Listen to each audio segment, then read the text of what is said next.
Hello everyone, तो कैसे हैं आप सब। आज की इस वीडियो में बात करेंगे आपके एनसेट 2025 के पॉलिटिकल साइंस के सिलेबस की।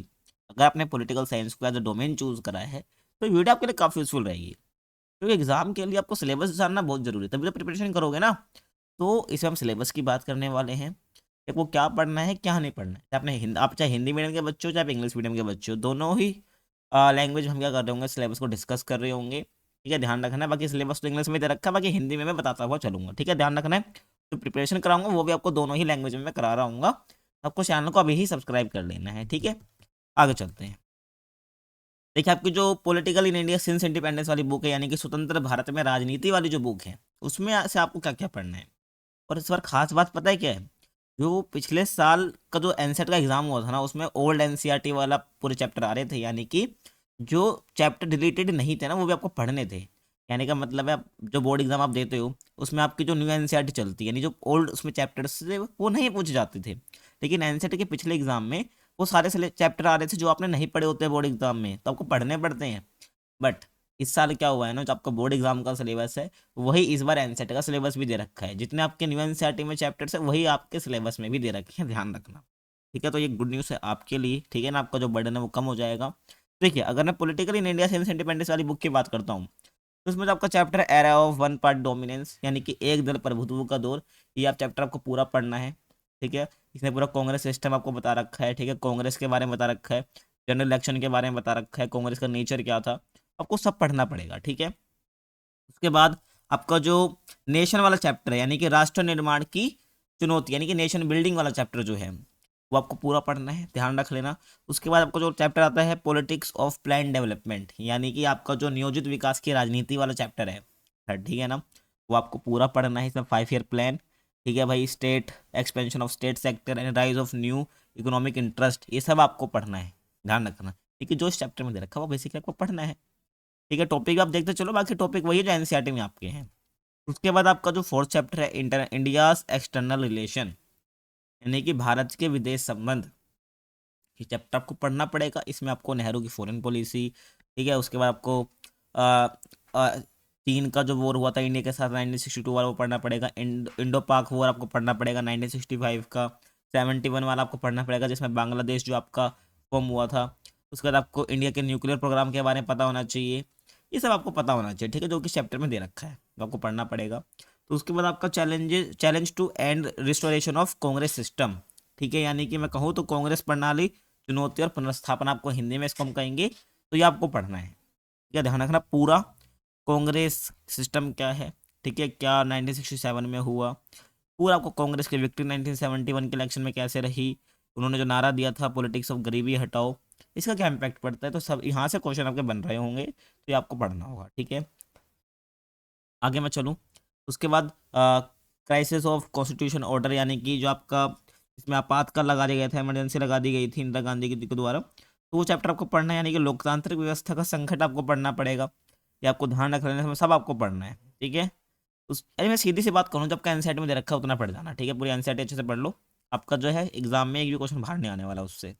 उसके बाद आपका regional aspiration of and conflict, ठीक है, आपका जो क्षेत्रीय आकांक्षाएं वाला चैप्टर है, ठीक है, जिसमें आपको पंजाब, असम, ठीक है, और आपका नागालैंड, मिजोरम, मणिपुर, इन जो इनके जो कश्मीर, जो उनके इशू बता रखे हैं, किस प्रकार से इनकी एस्पिरेशंस थी, ठीक है, कैसे इनसे निपटा गया, ये सब आपको पढ़ना पड़ेगा। ठीक है, ध्यान रखना, ये फर्स्ट बुक से है।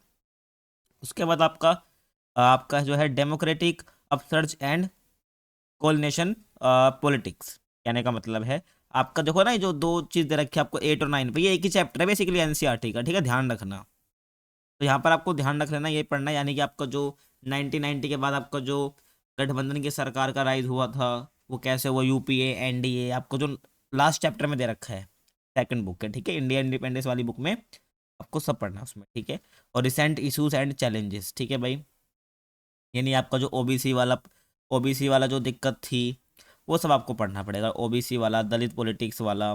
ठीक है, ये सब आपको, अयोध्या इशू हो गया, ठीक है, सब गोधरा कांड हो गया, ये सब आपको पढ़ना है। यानी कि मैं सीधे से कहूँ, जो आपकी एनसीईआरटी आपको पूरी पढ़नी पड़ेगी। ये तो भाई था इंडिया वाली बुक जिसमें इंडिया की पॉलिटिक्स दे रखी है। अब आपकी कंटेम्प्रेरी वर्ल्ड पॉलिटिक्स है, ठीक है, यानी कि आपकी जो समकालीन विश्व राजनीति वाली बुक है वो आपको पढ़नी है। ठीक है, इसमें भी आपका जो कोल्ड वॉर एरा वाला चैप्टर था वो डिलीट कर दिया गया है। आपका जो सेकंड चैप्टर था जब फर्स्ट हो चुका है, ठीक है, आपका सोवियत संघ वाला जो है, सोवियत यूनियन वाला जो चैप्टर है वो अब आपका आ रहा है, ठीक है ना, यानी कि disintegration of second world war and the collapse of bipolarity. तो जो बायपोलैरिटी थी वो अब वो खत्म हो चुकी थी, ठीक है ना। ध्यान रखना, आपको सब पढ़ना है इसके बारे में, आपको रशिया बाल्कन स्टेट्स के बारे में पढ़ना है, सेंट्रल एशियन स्टेट्स के बारे में पढ़ना है, ध्यान रखना, ठीक है। इंडिया के रिलेशन कैसे हैं रशिया के साथ, और जो अदर कम्युनिस्ट कंट्री है उनके बारे में आपको पढ़ना, समझ आ गया। आगे मैं बात करूं, आपको जो सेकंड चैप्टर है आपका अल्टरनेटिव सेंटर्स ऑफ पावर, जो आपका एनसीईआरटी में दे रखा है वो आपको पूरा पढ़ना है। इसमें आपको आसियान के बारे में दे रखा है, China, Japan, south Korea, European union के बारे में दे रखा है, तो आपको सब पढ़ना है, ठीक है।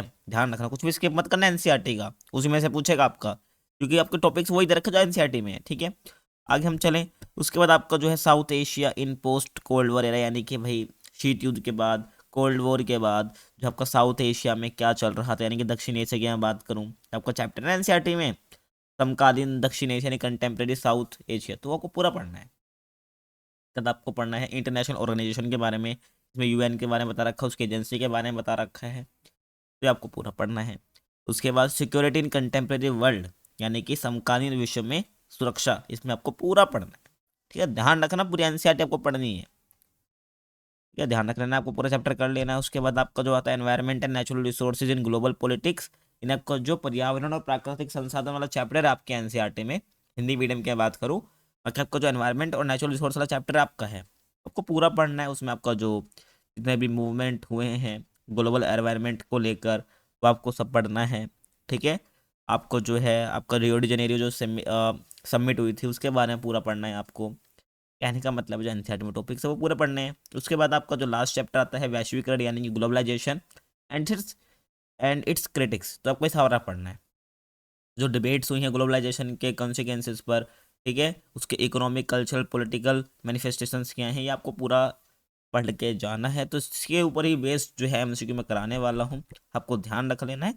तो कहने का मतलब है सिलेबस आपने देख लिया, अब बस आपको क्या करना है, जो वीडियोज़ मैं बनाता हूँ वो आपको पढ़ लेना है, और जो पीडीएफ मैं आपको दूंगा उसके बाद उसके लिए आपको उससे आपको रिवाइज कर लेना, सीधी सी बात है, ठीक है। बस तो फिर बस आपको बने रहना है, फटाफट आपके लिए वीडियो आने लग जाएगी, ठीक है ना, ध्यान रखना। बाकी मिलते हैं आपसे अगली वीडियो में, तब तक के लिए कीप वॉचिंग।